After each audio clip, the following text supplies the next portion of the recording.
Hello दोस्तों, नमस्कार। SSC Delhi police constable 2023 के लिए 50 अति महत्वपूर्ण कंप्यूटर क्वेश्चन लेकर आज उपस्थित हुए हम।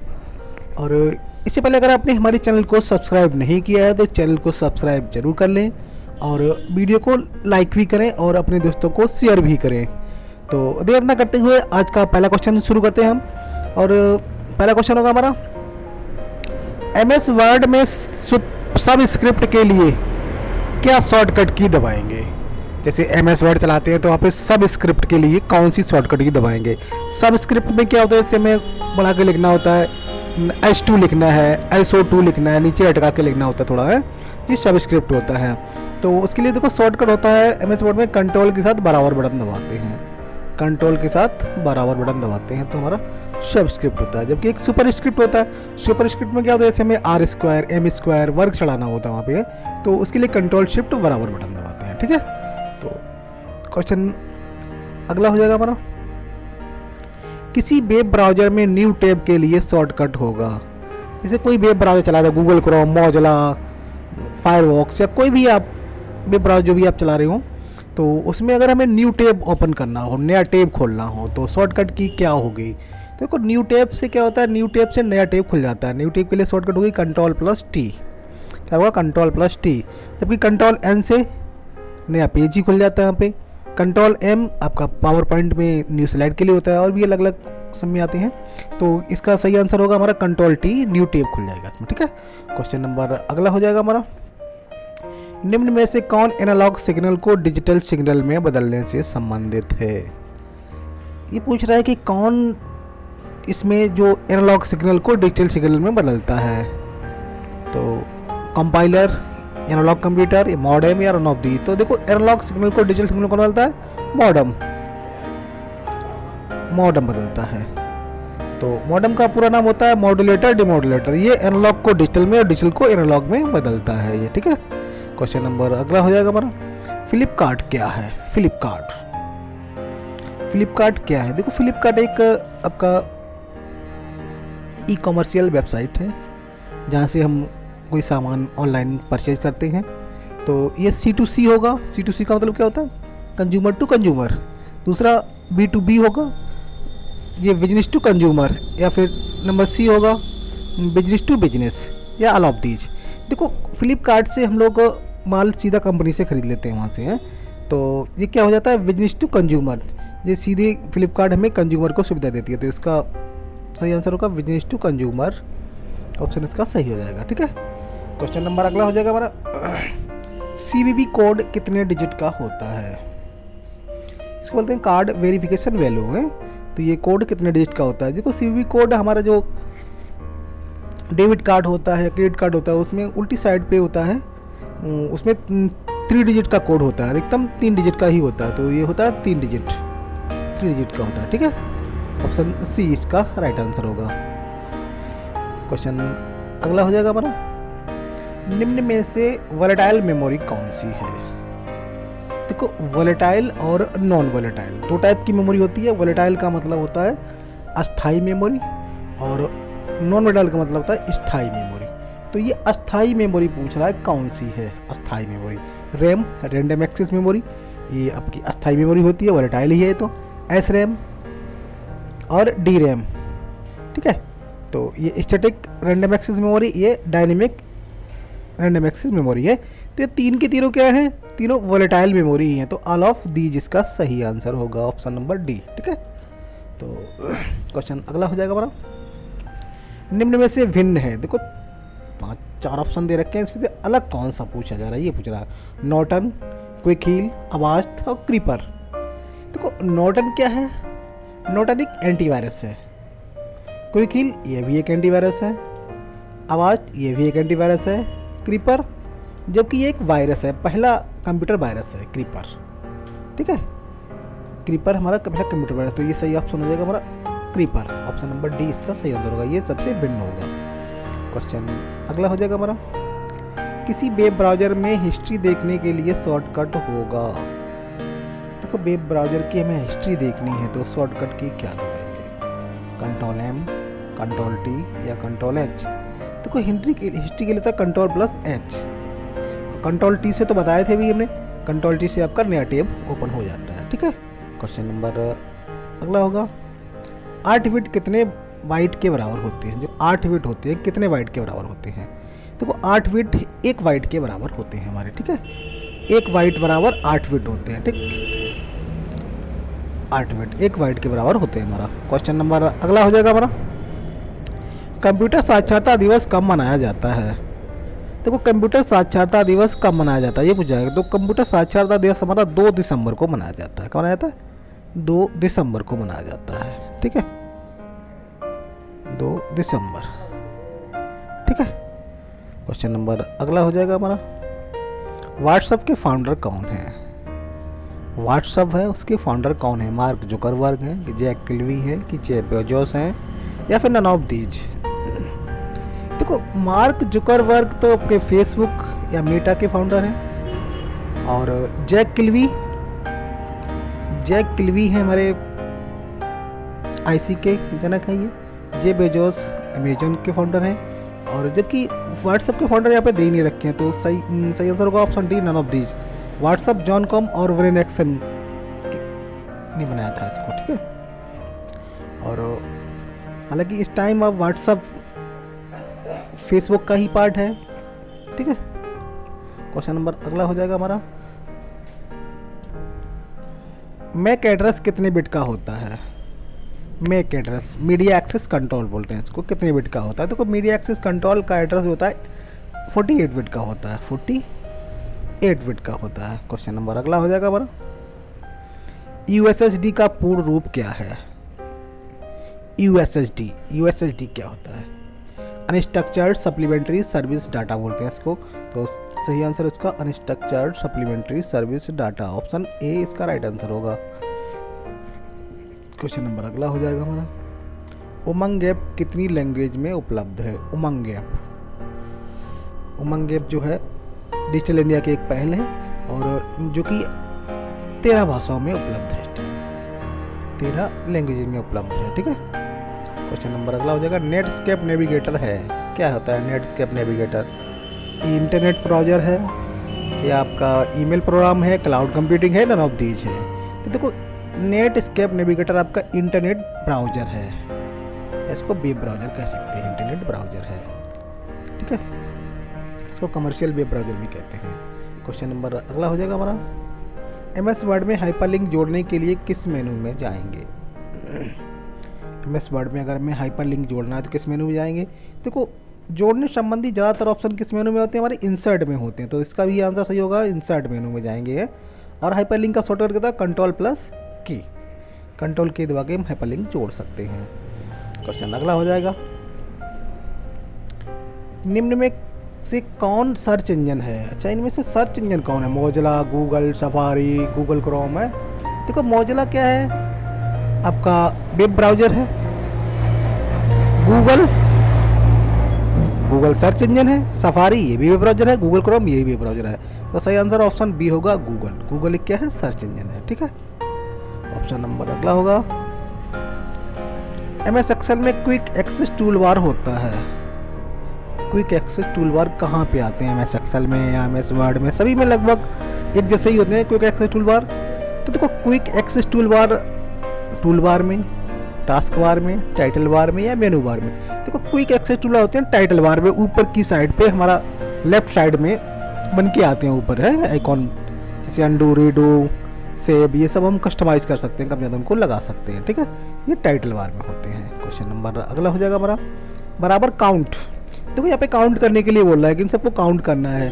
तो कितने नंबर दे रखे हैं, सब नंबर्स को काउंट करना है। काउंट का मतलब होता है काउंट नंबर 1 2 3 4 5 6 7 8 नंबर दे रखे हैं। तो सही आंसर होगा इसका 8, ऑप्शन नंबर ए। काउंट मैंने गिनती करना होता है। अगर काउंटा होता तो वहाँ पे अल्फ़ाबेट भी होते हैं, उनको गिनती कर ली जाती है। तो यहाँ पे अल्फ़ाबेट, एक मिनट, हाँ इसमें अल्फ़ाबेट दे रखा है, आई दे रखा है यहाँ पे एक है। तो ऑप्शन ए ना होके ऑप्शन बी सही होगा, क्योंकि फिर ये आई इसमें से हट जाएगा। कि फिर कितने रह जाएंगे, 1 2 3 4 5 6 7 ही रह जाएंगे। तो ऑप्शन बी इसका राइट आंसर हो जाएगा। ठीक है, तो ऑप्शन बी, क्योंकि अगर काउंटा होता है यहाँ पे है तो काउंटा में क्या होता है कि काउंटा में सबको जोड़ा जाता है, सारी अल्फ़ाबेट को भी जोड़ लेते हैं, लेकिन काउंट में केवल नंबर को ही काउंट किया जाता है। ठीक है, क्वेश्चन नंबर अगला हो जाएगा हमारा, MS वर्ड में निम्न में से क्या एक इलस्ट्रेशन ग्रुप में नहीं है।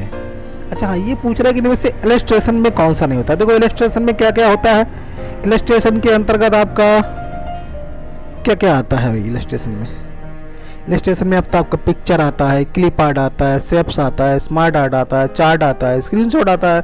और इसमें देखो चार्ट हाँ ये आता है, क्लिप आर्ट ये भी आता है, स्क्रीनशॉट ये भी आता है, अलाइनमेंट हाँ अलाइनमेंट नहीं आता। अलाइनमेंट हमारा ये आपका पेज लेआउट के अंतर्गत, पेज लेआउट मेन्यू में आता है हमारा शायद अलाइनमेंट, तो ये इसमें नहीं आएगा।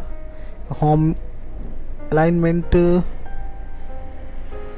पैराग्राफ सेटिंग में लेफ्ट में राइट में ये करने के लिए अलाइनमेंट होता है। ठीक है, अलाइनमेंट सेट करना, तो इसका सही आंसर होगा अलाइनमेंट, ये इसमें नहीं आता है। ठीक है, क्वेश्चन नंबर अगला हो जाएगा हमारा, MS वर्ड 2010 में आमतौर पर किस मेनू टैब के तहत जूम का विकल्प होता है। अच्छा, MS वर्ड 2010 में किस मेनू के तहत जूम का विकल्प आता है, ये पूछा जा रहा है। ठीक है, व्यू में आता है, इंसर्ट में आता है, होम में आता है, पेज लेआउट में आता है। देखो जूम आता है हमारा व्यू में, व्यू मेनू में जूम आता है। और MS वर्ड में अधिकतम जूम कितना होता है, 500% शायद, और न्यूनतम होता है कितना, न्यूनतम आपका 10% होता है। ठीक है, 10-500। क्वेश्चन नंबर अगला होगा हमारा, निम्न में से भिन्न है, ये फिर पूछ रहा है कि इनमें से भिन्न कौन सा है। वर्ड, राइटर, वर्डपैड और एक्सेल। देखो वर्ड एक आपका वर्ड प्रोसेसिंग प्रोग्राम है, राइटर ये भी वर्ड प्रोसेसिंग प्रोग्राम है, वर्डपैड ये भी वर्ड प्रोसेसिंग प्रोग्राम है, जबकि एक्सेल आपका एक स्प्रेडशीट प्रोग्राम, तो ये अलग होगा, इसका एक्सेल इसमें भिन्न होगा। ठीक है, MS एक्सेल। ठीक है, MS एक्सेल में क्या होता है, रो और कॉलम में कार्य किया जाता है। इसमें 10,48,576 लाइनें होती हैं और 16,384 कॉलम होते हैं इसमें। तो यहाँ पे फार्मूले लगा के हम लोग कोई भी एक्सेल शीट आप बनाते हैं अलग अलग करके। ठीक है, रिपोर्ट्स वगैरह इसमें बनती हैं। ठीक है, क्वेश्चन अगला हो जाएगा हमारा, मानव मन तथा कंप्यूटर में किसकी गति अधिक है। कंप्यूटर की गति अधिक होती है कि मानव मन की होती है। देखो मानव मन की गति सबसे तेज है, मानव मन ऑप्शन सही आंसर होगा इसका। ठीक है, क्वेश्चन नंबर अगला हो जाएगा, कंप्यूटर में जाने वाले डेटा को क्या कहते हैं। जो कंप्यूटर में डाटा जाता है उसको क्या कहते हैं, एल्गोरिथम, इनपुट, आउटपुट या कैलकुलेशंस। देखो जो कंप्यूटर में डाटा जाता है उसको बोलते हैं, हमको इनपुट, उसको बोला जाता है इनपुट बोलते हैं। ठीक है, और जो कंप्यूटर से डाटा बाहर आता है उसको क्या बोलते हैं, आउटपुट है। ठीक है, क्वेश्चन अगला हो जाएगा, पैकमैन नामक प्रसिद्ध कंप्यूटर किस काम के लिए बनाया गया था। जो पैकमैन नामक कंप्यूटर बना था एक, तो वो किस काम के लिए बनाया गया था, बैंक के लिए, शेयर मार्केट के लिए, या पुस्तक प्रकाशन के लिए, या खेल के लिए। देखो पैकमैन गेम के लिए बनाया गया था, खेल के लिए। ठीक है, तो सही ऑप्शन होगा ऑप्शन सी, खेल के लिए। ठीक है, क्वेश्चन नंबर अगला हो जाएगा हमारा, किसने प्रथम मैकेनिकल कैलकुलेटर का निर्माण किया था। अब ये पूछ रहा है कि किसने पहले मैकेनिकल कैलकुलेटर का निर्माण किया था। जॉन मॉचली ने किया था, कि ब्लेज पास्कल ने किया था, कि हार्वर्ड आइकन ने किया था, इनमें से कोई नहीं। देखो सबसे पहले मैकेनिकल कैलकुलेटर निर्माण किया था ब्लेज पास्कल ने। कौन थे, ब्लेज पास्कल। ठीक है, क्वेश्चन अगला हो जाएगा हमारा, इनमें से कौन सबसे बड़ा, सबसे तेज और सबसे महंगा कंप्यूटर है। सबसे बड़ा भी है, सबसे तेज भी चलता है, सबसे महंगा भी है। सुपर कंप्यूटर है कि लैपटॉप है कि पर्सनल कंप्यूटर है कि नोटबुक है। देखो सबसे तेज, सबसे बड़ा, सबसे कंप्यूटर होता है हमारा सुपर कंप्यूटर। ठीक है, सुपर कंप्यूटर। क्वेश्चन नंबर अगला हो जाएगा हमारा, भारत में विकसित परम सुपर कंप्यूटर का विकास किस संस्था ने किया है। अच्छा हाँ, हमारे देश में जो पहला सुपर कंप्यूटर बना था परम, उसका विकास किस संस्था ने किया था। IIT कानपुर ने किया है, कि IIT दिल्ली ने किया है, कि सीडेक कंपनी ने किया है, क्या फिर बी ब्रैक ने किया। तो देखो सीडेक कंपनी ने किया था, परम सीडेक कंपनी ने इसका बनाया था। ठीक है, परम सीडेक। क्वेश्चन नंबर अगला हो जाएगा, निम्न में से तेज कौन है। देखो इनमें से सबसे तेज कौन है, रजिस्टर है कि CD-ROM है कि रैम है कि कैचे है। देखो रजिस्टर मेमोरी होती है, सबसे तेज होती है रजिस्टर्स। ऑप्शन नंबर अगला हो जाएगा हमारा, कीबोर्ड में फंक्शन की संख्या कितनी होती है। तो कीबोर्ड में पूछ रहा है कि फंक्शन की कितनी होती हैं, आपको ये बताना है। तो कीबोर्ड में टोटल फंक्शन की F1 से लेकर F12 तक होती हैं। कितनी होती हैं, F1 से F12 तक होती हैं। ठीक है, तो टोटल कितनी होती हैं, 12 की होती हैं। F1 से लेकर F12 तक 12 की होती हैं। ठीक है, क्वेश्चन नंबर अगला हो जाएगा हमारा, विंडोज़ क्या है। विंडोज़ क्या है? एप्लीकेशन सॉफ्टवेयर होता है विंडोज़ की, यूटिलिटी सॉफ्टवेयर है कि ऑपरेटिंग सिस्टम है या हार्डवेयर है? देखो विंडोज़ क्या होता है, विंडोज़ एक ऑपरेटिंग सिस्टम है। क्या है? ऑपरेटिंग सिस्टम, इस तरह। ठीक है। क्वेश्चन नंबर अगला हो जाएगा, कंप्यूटर की चौथी पीढ़ी में निम्न में से किसका प्रयोग किया जाता है? ये पूछ रहा है कि कंप्यूटर की चौथी पीढ़ी में निम्न में से किसका प्रयोग किया जाता है? आईसी का प्रयोग किया जाता है कि ट्रांजिस्टर का, कि वैक्यूम ट्यूब का, कि माइक्रो प्रोसेसर का? देखो चौथी पीढ़ी में माइक्रो प्रोसेसर का प्रयोग किया गया। काय का? Micro processor. प्रथम पीढ़ी में वैक्यूम ट्यूब, द्वितीय पीढ़ी में ट्रांजिस्टर और तृतीय पीढ़ी में आईसी का प्रयोग हुआ था। ठीक है। क्वेश्चन नंबर अगला हो जाएगा हमारा, निम्न में से इमेज फाइल फॉर्मेट कौन है? अच्छा ये पूछ रहा है कि इनमें से फॉर्मेट दे रखे हैं चार, इनमें से इमेज का फॉर्मेट कौन सा है? .wav, .mp4, .jpg, .mp3। देखो इनमें से इमेज का फॉर्मेट था .jpg, जॉइंट फोटोग्राफिक ग्रुप या एक्सपर्ट ग्रुप बोलते हैं जिसको, JPG। ठीक है। क्वेश्चन नंबर अगला हो जाएगा, MS वर्ड क्या है? MS वर्ड क्या है? System software, utility software, input device या एप्लीकेशन सॉफ्टवेयर? देखो MS वर्ड क्या होता है? MS वर्ड आपका होता है, MS वर्ड होता है एप्लीकेशन सॉफ्टवेयर है। ये क्या है? Application software. ठीक है। तो ऑप्शन चौथा इसका सही होगा, एप्लीकेशन सॉफ्टवेयर होता है ये। ठीक है। क्वेश्चन नंबर अगला हो जाएगा हमारा, विश्व का सबसे पहला कंप्यूटर कब बना था? अच्छा हाँ, ये पूछ रहा है कि दुनिया में सबसे पहला कंप्यूटर कब बना था? तो देखो दुनिया का सबसे पहला कंप्यूटर बना था 1945 में। कब बना था? 1945 में, 1945। ठीक है। क्वेश्चन नंबर अगला हो जाएगा हमारा, मदरबोर्ड के भागों में डेटा का आदान प्रदान किसके कारण होता है? अच्छा, मदरबोर्ड के भागों में डेटा का आदान प्रदान किसके द्वारा होता है? मतलब डेटा एक जगह से दूसरी जगह कैसे जाता है? रैम के द्वारा, रोम के द्वारा, CMS के द्वारा या फिर बसेस के द्वारा? तो देखो सही आंसर होगा बस। डाटा काय के द्वारा जाता है, गमन करता है? बस के द्वारा गमन करता है, बसेस के द्वारा गमन करता है। ठीक है। क्वेश्चन नंबर अगला हो जाएगा, टैली सॉफ्टवेयर का उपयोग इनमें से किस के लिए किया जाता है? मतलब टैली सॉफ्टवेयर है उसका प्रयोग किस के लिए किया जाता है, ये पूछा गया है। नेटवर्किंग के लिए, संचार के लिए, अकाउंटिंग के लिए, पब्लिकेशन के लिए? देखो टैली क्या है? एक अकाउंटिंग सॉफ्टवेयर है, तो इसका प्रयोग काय के लिए होता है? अकाउंटिंग के लिए ही होता है। क्या होगा? अकाउंटिंग के लिए। ठीक है। सही ऑप्शन हो जाएगा इसका अकाउंटिंग, ऑप्शन नंबर 3 इसका राइट आंसर हो जाएगा। USB की खोज किसने की थी? USB की खोज किसने की थी? USB, यूनिवर्सल सीरियल बस। देखो USB खोज की थी अजय भट्ट जी ने। क्या की थी? अजय भट्ट। ठीक है। क्वेश्चन नंबर अगला हो जाएगा, ईथरनेट संबंधित है। ईथरनेट का संबंधित है?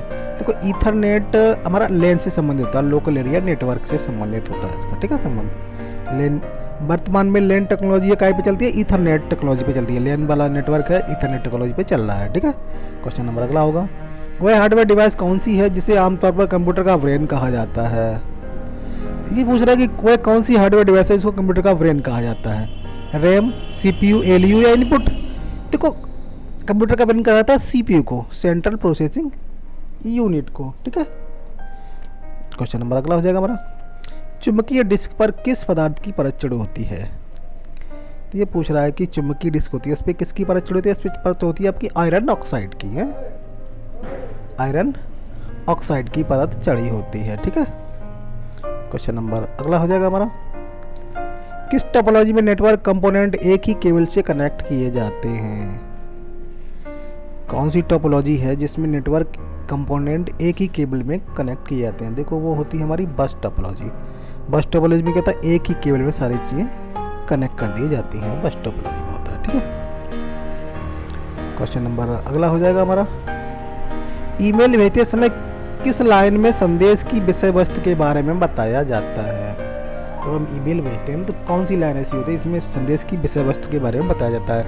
CC मतलब कार्बन कॉपी, 2 मतलब जिसको हमें लेटर भेजना हो उसको पता होता है, सब्जेक्ट में ही विषय वस्तु होती है। तो ऑप्शन C इसका राइट आंसर हो जाएगा। ठीक है। Option C। क्वेश्चन नंबर अगला हो जाएगा हमारा, स्क्रीन पर प्रदर्शित पिक्सल्स की संख्या किसके नाम से जाने जाते हैं? जो स्क्रीन पर पिक्सल की संख्या होती है किसके नाम से उन्हें जाना जाता है?